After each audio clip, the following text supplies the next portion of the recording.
My name is Clara Hayes, and I am 29 years old. From the window of my corner office at Summit Ridge Investments, I can watch the moody Portland sky shift from pearl gray to a deep, bruised lavender as the afternoon wanes.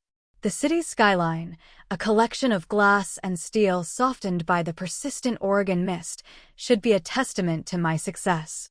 I manage portfolios that breathe life into people's dreams, retirements, college funds, new beginnings. Yet, for the longest time, my own life felt like a dream deferred, a quiet sacrifice offered at an altar of familial duty. Every month, as I'd approve the transfer of $2,100 to cover the loan on my parents' house in the small town of Willow Creek, a familiar ache would settle in my chest. It was the feeling of being a child again, forever trying to earn a seat at a table that was never truly set for me. Despite being the financial pillar of their lives, I was the perennial disappointment, while my younger brother, Leo, remained the sun around which their world revolved. This past Thanksgiving, however, the axis finally shifted. It was the day I learned that the most valuable asset you can manage is your own self-worth. Growing up in the Hayes household was an education in unspoken hierarchies.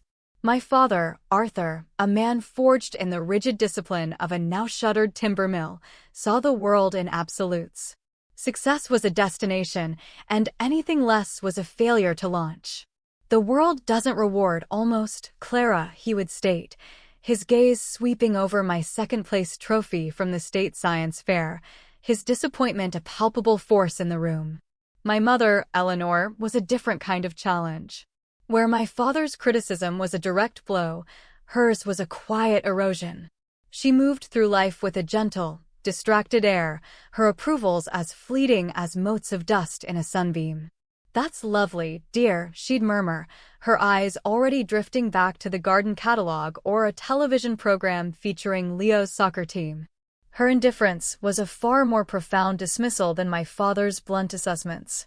It suggested I wasn't even significant enough to critique. And then there was Leo, 3 years my junior. He was born with a seemingly effortless charm, a sunbeam of a boy who could capture my parents' full, undivided attention with a single, well-timed grin. His C-average report cards were framed as a sign of being well-rounded, his focus on sports a testament to his team spirit. My straight A's, on the other hand, were evidence that I was too intense or not living a little. When Leo's team won the regional championship his sophomore year, our small backyard in Willow Creek was filled with neighbors and the smell of grilled hot dogs for a celebratory barbecue. When I graduated from the University of Washington with high honors in finance, I received a brief phone call. "Well," my father had said, a note of surprise in his voice, "I suppose all that time with your nose in a book paid off." I learned early to seek my reflection in other waters. I found it in the encouraging notes from my teachers, in the quiet hum of the university library, and in the steady, satisfying climb up the corporate ladder. I poured myself into my work, building a life brick by meticulous brick, one where their approval would be a luxury, not a necessity. Portland became my sanctuary. My apartment in the Pearl District, with its high ceilings and view of the Fremont Bridge, was a space that was entirely my own. For 4 years, I cultivated a polite distance from my family, marked by dutiful holiday visits and carefully curated phone calls that skimmed the surface of our lives. The call that changed everything came on a rain-slicked Tuesday in October. My father's voice, usually a resonant baritone, was thin and frayed. The timber mill, the economic heart of Willow Creek for over a century, had finally succumbed to changing times, and after 30 years of service, he had been laid off. At 60, with skills tethered to a dying industry, his future looked as bleak as the Oregon winter. My mother's part-time job at the town's small bookstore was barely enough to cover their groceries. Their meager savings were evaporating, and the loan on the house with the porch swing where my father taught me to tie my shoes, the garden where my mother grew her prize-winning roses, was dangerously past due. I had just been made a junior partner at Summit Ridge. My new salary was more than I had ever imagined earning, a comfortable cushion in a city known for its rising cost of living. There was no hesitation, only a deep, instinctual pull of duty. I gave up my chic city apartment, my morning walks along the Willamette, and found a modest two-bedroom condo in a quiet suburb, a manageable drive from Willow Creek. I took over the $2,100 monthly loan payment, plus an additional $900 for utilities, property taxes, and car insurance. "It's just until your father gets back on his feet," Mom had whispered, her hand clutching mine, her eyes shimmering with unshed tears. That was 4 years ago. For years of getting back on his feet had translated into a part-time job stocking shelves at the local hardware store. My mother picked up a few extra shifts at the bookstore, but their combined income was a drop in the bucket. The financial responsibility for their lives remained firmly on my shoulders. Over 4 years, that amounted to $144,000. It was the price of their stability, a down payment on a dream home I had quietly been saving for myself. And the appreciation I received? It was non-existent. My father still offered unsolicited advice on my investment strategies, usually based on something he'd heard on the radio. My mother still found ways to praise Leo, now a marketing manager for a ski resort in Denver, who sent thoughtful birthday gifts and called every Sunday, but contributed nothing to the household he had been so central to. In their eyes, his sentimental gestures far outweighed my silent, substantial support. He was the thoughtful son, I was merely the functional one. This year, a quiet resolve took root in me. I would host Thanksgiving. My new condo had a proper dining room, and I was, for the first time, truly proud of the home I had made for myself. I invited them all, Mom, Dad, Leo, and his new girlfriend, Sophie, who I'd yet to meet. I viewed it as a final, earnest attempt to bridge the chasm between our worlds, to show them who I had become, on my own terms. The weeks leading up to the holiday were a flurry of hopeful preparation. I spent a Saturday morning at the PSU Farmers Market, carefully selecting heirloom carrots, organic cranberries, and a locally sourced, free-range turkey. The menu was a carefully constructed peace treaty, my father's favorite slow-roasted brisket, my mother's apple crumble recipe committed to memory, and a dark, chocolatey stout from a microbrewery near Leo's old college. The grocery bill came to $412, a small sum compared to the monthly tide of my support, but it felt significant, a tangible investment in a fragile hope. Loading the bags into my car, that old, familiar dance of emotions began, the hopeful leap in my chest, and the heavy dread that followed. This time will be different, I told myself. But a quieter, more honest voice whispered back, why would it be? Thanksgiving morning broke, gray and damp, but my apartment was filled with the warm, promising scents of roasting garlic, rosemary, and melting butter. I'd been awake since dawn, orchestrating the meal with the same precision I applied to a client's portfolio. The dining table was set with my simple, elegant ceramic plates and polished silver. In the center, a bouquet of deep orange dahlias glowed under the soft light of an overhead lamp. My one family heirloom, my grandmother's hand-carved cedar chest, stood quietly against the far wall, a silent witness. As I basted the turkey, my mind drifted through a slideshow of Thanksgivings past, the year Dad declared the turkey drier than a popcorn kernel, while Mom lamented my single status. The dinner spent entirely dissecting Leo's minor promotion, while my recent closing of a multi-million-dollar account went unmentioned. My phone buzzed on the counter. A text from Maya, my best friend since college. You've got this. Remember your game plan. Boundaries are a form of self-love. I smiled. Maya had been my anchor through every family storm. She'd offered to come as a buffer, but this was a reckoning I needed to face alone. All systems go, I texted back. Turkey is golden, wine is chilled. Escape plan is in place if needed. Her reply was instant. I'm on standby. Use the code word balance sheet if you need an extraction. Love you. The doorbell chimed at 11:30. My mother stood on the welcome mat, holding a grocery store apple pie, its plastic container slick with condensation. The table is lovely, Clara, she said, her eyes sweeping the room, but these gray plates are a bit stark, don't you think? A little color would be warmer. I took a slow breath, reminding myself of my resolve. Thanks for the pie, Mom. The kitchen is just through here. She peered into the oven.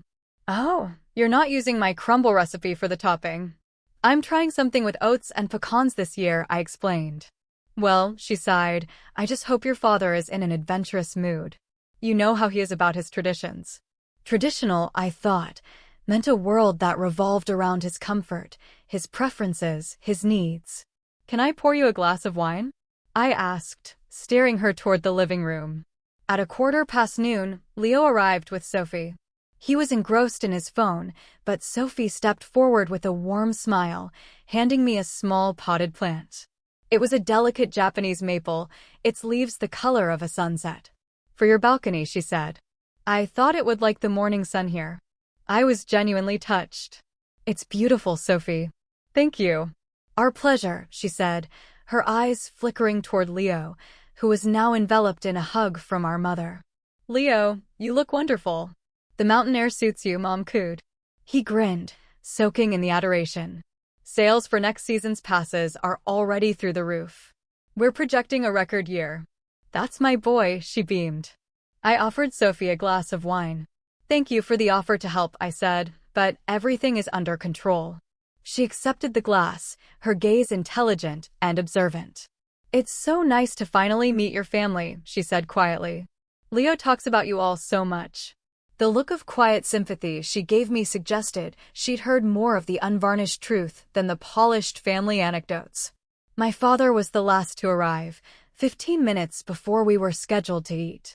He carried a six-pack of Coors Light, which he placed on the counter next to the carefully selected local stouts. Took me a while to find this place, he grumbled, shrugging out of his jacket. This complex is a maze. I sent directions, Dad, I said, accepting a brief, awkward hug. He sniffed the air. Well, smells good, I'll give you that. From him, this was a roaring compliment. As I returned to the kitchen to check on the brisket, I heard his voice from the living room, low and conspiratorial. Clara's really putting on a show, isn't she? Trying to prove something with all this fancy food and city money. Arthur, my mother chided softly, without conviction. Well, it's true. Who is she trying to impress? My hands stilled over the roasting pan. The $412 for groceries, the $144,000 in support. It wasn't about impressing them. It was about loving them. And in that moment, the futility of the gesture washed over me with a chilling clarity. Leo wandered into the kitchen a few minutes later. Hey, Claire. Dad brought some Coors. Is there any in the fridge? There's a stout in there I got for you, I said, my voice tight. The one from that brewer you like. He shrugged, oblivious to my mood. Dad says craft beer is just an excuse to charge more for bubbles. I bit the inside of my cheek, a small, sharp pain that grounded me. Help yourself, Leo. I checked the brisket. It was perfect. At least one thing was going as planned. At 1 o'clock sharp, I called everyone to the table. The meal was a portrait of my effort. The glistening brisket, the jewel-toned cranberry sauce, the fluffy mashed potatoes, the vibrant green beans, the warm, yeasted rolls. My father sat at the head of the table, surveyed the feast, and frowned. Where's the gravy? It's an au jus, Dad, I explained, pointing to the small gravy boat near his plate. From the brisket drippings. He poked it with a spoon. Doesn't look like your mother's gravy. And so it began. Let's give thanks, my father declared, reaching for my mother's hand on one side and Leo's on the other. We bowed our heads. Lord, he began, we are grateful for this bounty and for the gift of family. We are especially thankful to have Leo here with us, all the way from Denver. We thank you for his success, for his good health, and for bringing the lovely Sophie into our lives. Bless this food, and bless the bonds that hold us together, for they are more precious than any worldly success. Amen. I kept my eyes closed for a moment longer than the others, not in prayer, but in a state of profound and final understanding. I was not a bond holding them together. I was the scaffolding, invisible and unacknowledged. Across the table, I met Sophie's gaze. She knew. The small, sad tightening of her lips told me she had heard everything he hadn't said. Everything looks incredible, Clara, Sophie offered, her voice a welcome warmth in the sudden chill. Yes, it's nice, my mother added, in the same tone she might use for a child's drawing. though the brisket could use a bit more salt. I think it's perfect, Sophie countered gently. It's so tender. Did you brine it? I did a dry rub overnight, I replied, grateful for her genuine interest. Complicated, my father muttered, piling his plate high. Leo, already on his second beer, quickly changed the subject. So, Dad, you catch the Seahawks game last week?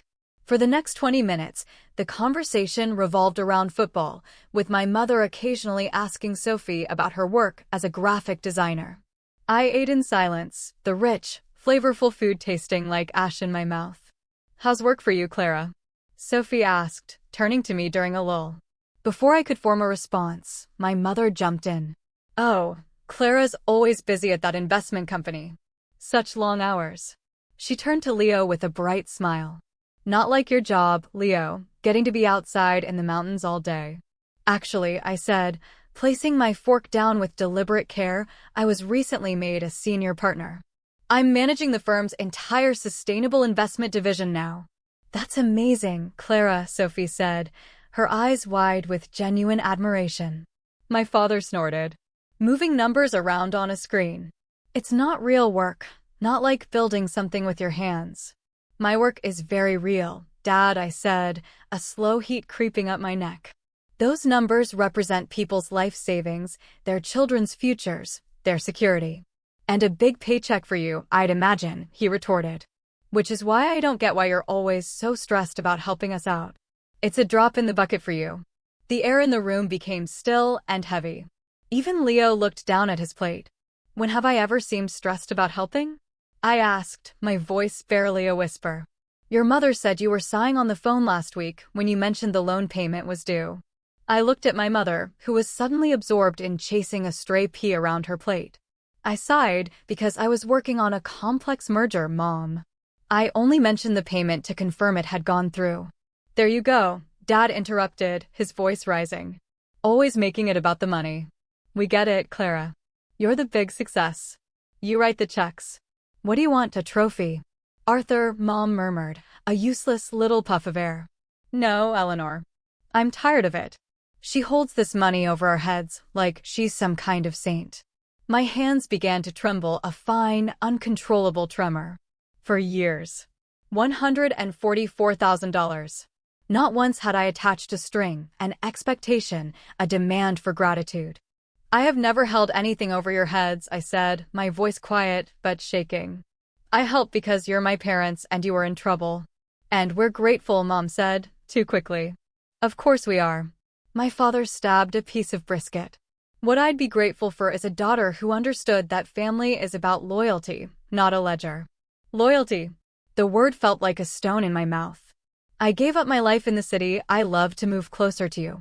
I put my own financial goals on hold for 4 years to keep you in this house. Here we go, the sob story, my father boomed.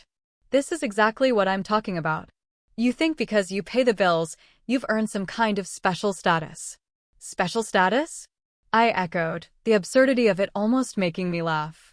When in my entire life have I ever been granted special status in this family? Leo shifted in his seat. Hey, maybe we should just calm down. No, I said, a strange, cold calm descending over me. I want to understand what Dad means. What special status am I demanding? A simple, thank you? Acknowledgement? Because I haven't received either. You want thanks? My father's face was turning a blotchy red. Fine. Thank you, Clara, for doing the bare minimum any decent child would do for their parents. Happy now? Something inside me, a tightly wound spring I had been compressing for decades, finally broke. A decent child? What about a decent parent? One who doesn't measure their child's worth by how they compare to a sibling. One who sees a sacrifice and acknowledges it as an act of love, not an obligation. That's enough. Dad slammed his fist on the table, making the wine glasses jump. I will not be spoken to this way in my, well, I guess you'd be quick to remind me it's your condo, wouldn't you? It is my condo, I said softly. The one I pay for. Just like I pay for your house. He shot to his feet, his chair scraping violently against the floor. Then we'll get out of it, he snarled. Paying for things doesn't make you family. The pain of his words was so sharp it took my breath away. Sophie looked horrified. Leo was staring at his hands. My mother finally looked up, her expression not of support, but of cold fury. "Harold, please," she said, reaching for his arm. He shook her off. "I will not be insulted by her." Insulted? I laughed, a hollow, empty sound. "That's rich." My mother leaned across the table, her voice a venomous whisper. "You've always been jealous of him. Always. He knows how to be part of this family, how to love without making it a transaction." Her words were the final blow. After everything, this was her truth. I was transactional. I was jealous. I was the problem. I stood up slowly, the trembling gone, replaced by a crystalline clarity. "You're right, Mom. Leo does know how to be part of this family. He sends flowers and makes phone calls. He contributes love and affection and absolutely zero to the roof over your heads." I turned to my brother. "No offense, Leo." He had the grace to look deeply ashamed.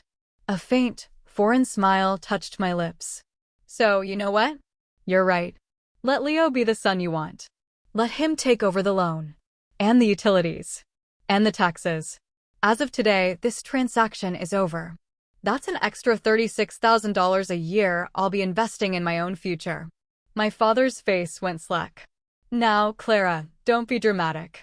"I'm not being dramatic, Dad," I said, my voice even. "I'm being logical. You value sentiment over support. So be it." I walked to the front door and held it open. "Dinner is over. Please leave." "Clara," my mother began, her voice cracking. "Now," I said, my gaze unflinching. "All of you." They filed out in a miserable procession. My father, vibrating with rage, my mother, finally weeping, Leo, unable to meet my eyes. Only Sophie paused as she passed me. "I am so sorry," she whispered, her eyes full of a sorrow that felt real. "For what it's worth, I think you're incredibly strong." I closed the door behind them, turned the deadbolt, and leaned my forehead against the cool wood. The feast on the table was a mockery, a beautiful lie. The cost had been tallied. $144,000. And the price of my freedom. I was finally willing to pay it. In the ringing silence of my apartment, I stood amidst the ruins of my hopeful feast. The brisket cooled, its fat congealing, the wine glasses stood half empty like abandoned hopes. I couldn't bear the sight of it, the scent of it. Grabbing my keys, I fled into the damp Portland night. I drove for hours, the city lights blurring through the rain on my windshield. I passed the University of Washington campus, where I had first tasted intellectual freedom. I drove by the old timber mill in Willow Creek, now a skeleton of rust and broken windows, a monument to a past that had trapped my father. I passed the little library where my mother worked, a place of stories where ours was never told correctly. With each landmark, a wave of memory crashed over me. The time my father dismissed my acceptance to a prestigious summer program because Leo had a baseball camp the same week. The time my mother used a portion of my scholarship money, without asking, to buy Leo a new set of skis because his were holding him back. My phone rang, a sharp intrusion into my spiraling thoughts. It was Maya. "Hey," I answered, my voice a choked whisper. "Clara? What happened? Talk to me." The simple, unconditional concern in her voice was my undoing. I pulled over into the deserted parking lot of a closed nursery, the rain drumming a mournful rhythm on the roof, and I told her everything. When I finished, there was a long pause on the line. "Oh, honey," she finally said, her voice soft. "I'm so sorry it came to this. But Clara, this has been a long time coming." "What do you mean?" "You've been trying to fill a bucket with a hole in it. You poured your money, your time, your energy into them, hoping they'd finally see you. But they weren't capable of it. You've been enabling them to treat you this way by accepting it." A single tear traced a hot path down my cold cheek. "So it's my fault?"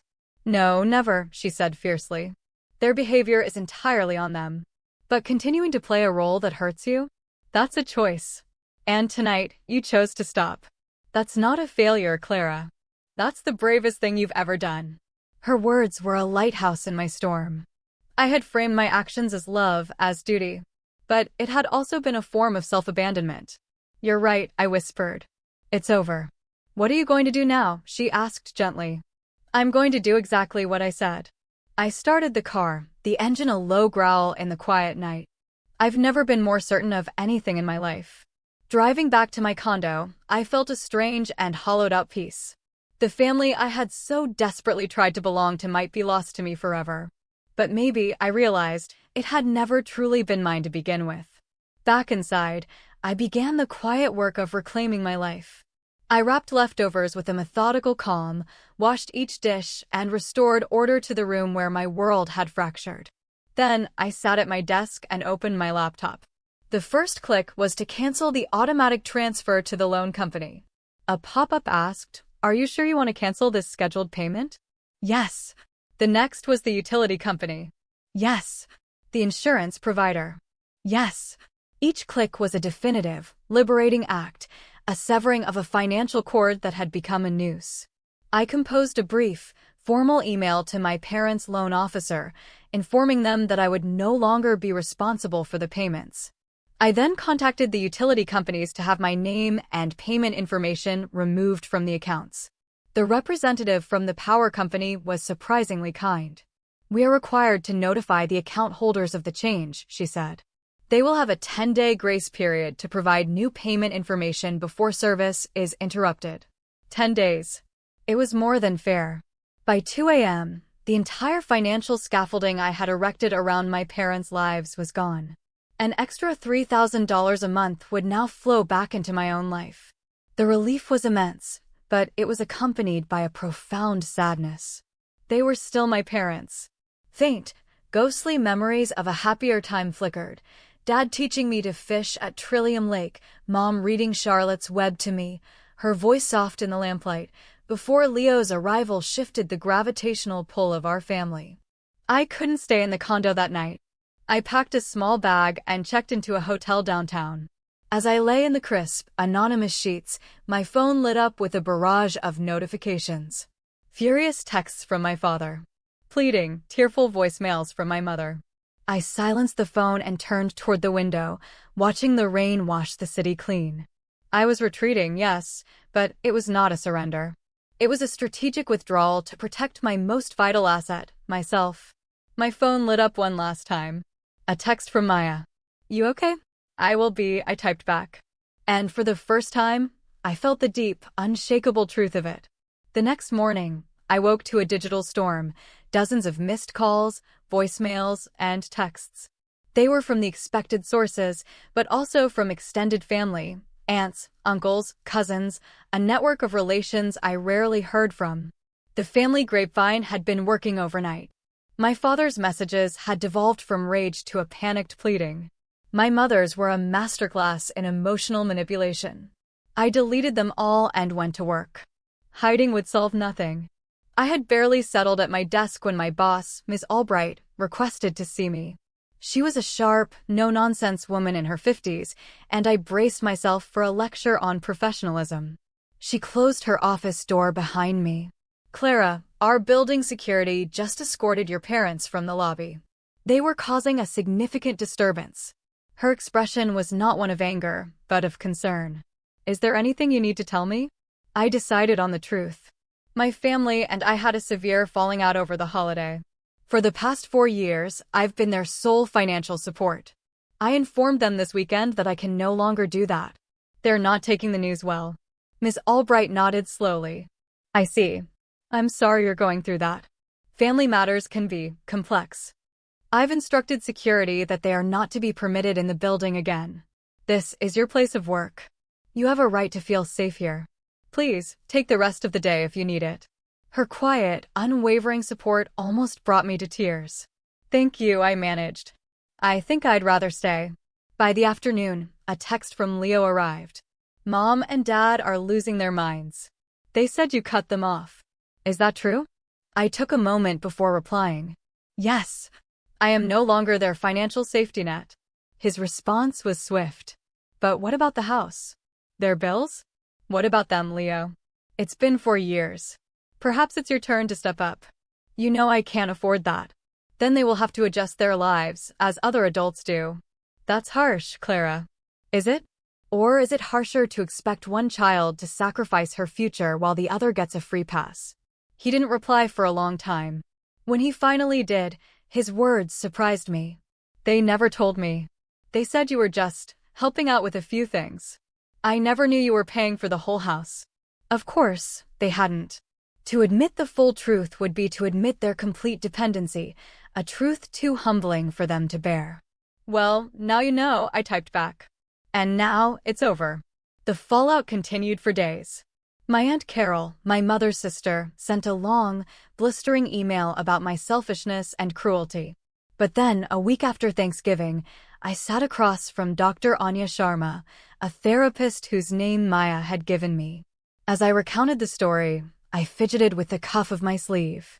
It seems, Dr. Sharma said in her calm, measured voice, that you have initiated a seismic shift in a long-standing family system. It's natural for there to be aftershocks. How does this decision sit with you now? I feel guilty, I admitted, and relieved, and incredibly sad. All of those feelings can coexist, she assured me. You are grieving. Not for a person, but for the loss of a hope, the hope that if you just did enough, gave enough, you would finally be seen. Her words landed with such precision, they took my breath away. That was it exactly. I hadn't just been paying their bills, I had been paying for a fantasy. A few days later, Leo asked to meet for coffee. He looked exhausted. I broke up with Sophie, he said quietly into his mug. She said I was blind to how you were treated, and she was right. I've been thinking a lot, Clara. About everything. And I see it now. I was the easy one, and you got all the sharp edges. I benefited from that, and I never once defended you. I'm so sorry. It was the most honest thing he had ever said to me. I've started paying the utility bills, he continued. It's not the loan, I can't manage that, but it's something. And I told them they need to figure out the rest. He hesitated. There's more. The house, it's going into foreclosure. Apparently, they were already behind before I started paying. They've been racking up credit card debt for years. The news was a final, painful absolution. My sacrifice had been poured into a foundation that was already crumbling. Months passed. Winter bled into a tentative spring. The foreclosure on my parents' house proceeded, and they moved into my Aunt Carol's spare room, an arrangement that, according to Leo, was fraught with tension. My sessions with Dr. Sharma became my anchor. I was learning to untangle my worth from my utility, to embrace the quiet power of my own boundaries. I started volunteering at a nonprofit that taught financial literacy to young women. I even went on a date with a kind architect named Ben, who I met at the dog park. Life was beginning to feel like my own. One Saturday, Leo handed me a sealed envelope. Mom asked me to give this to you. My mother's familiar, elegant script spelled out my name on the front. I took it, my heart beating a little faster. That night, I opened it. It was not the letter I expected. There was no blame, no guilt. It was a letter of quiet, painful clarity. Dear Clara, it began, I have been thinking about your position.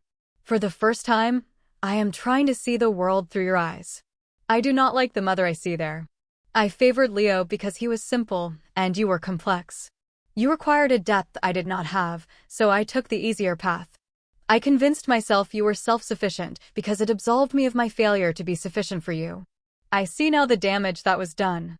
We are moving to Texas next month to live with your uncle. The house is gone. Perhaps it's for the best. I do not ask for forgiveness. I only wanted you to know that I see it now. Too late, I know. But I see it. Mom. I read it 3 times, the words a balm on a wound I didn't know was still so raw. It wasn't a solution, but it was an acknowledgement. A beginning. I wrote back a short, simple note. Mom, thank you for your letter. I wish you well in Texas. Clara. The final piece of closure came on a bright, unseasonably warm afternoon in April. I was walking my dog near my condo when I saw my father waiting near the entrance. He looked smaller, older. Clara, he said, his hands deep in his pockets. We leave next week. I needed to say it. You were right. About all of it. I didn't appreciate you. I wasn't fair. He looked down at the sidewalk. You turned out to be a good woman, Clara. Strong. Smart. That wasn't because of us.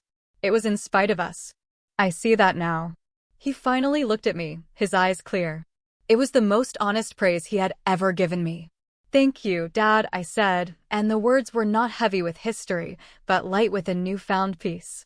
Take care of yourself, Clara, he said, turning to leave. I replied, and I knew it was true. That night, I had dinner with Maya, Leo, and Ben. We sat around the same dining table where my old life had shattered. As I looked at their faces, bathed in the warm light, I felt a wave of profound gratitude. This was my family now, chosen, earned, and built on a foundation of mutual respect. What are you smiling at? Maya asked. Just thinking, I said, about assets and liabilities. For a long time, I thought unconditional love was a given, an inheritance. But it's not. It's an investment. You have to choose where to place it. Leo raised his glass. To choosing wisely, he said. We all clinked glasses, the sound bright and clear. The family I had lost had never really been mine. But the life I was building, the love I was nurturing, the self I was finally, fully inhabiting, that was real. That was solid. And it was mine to keep.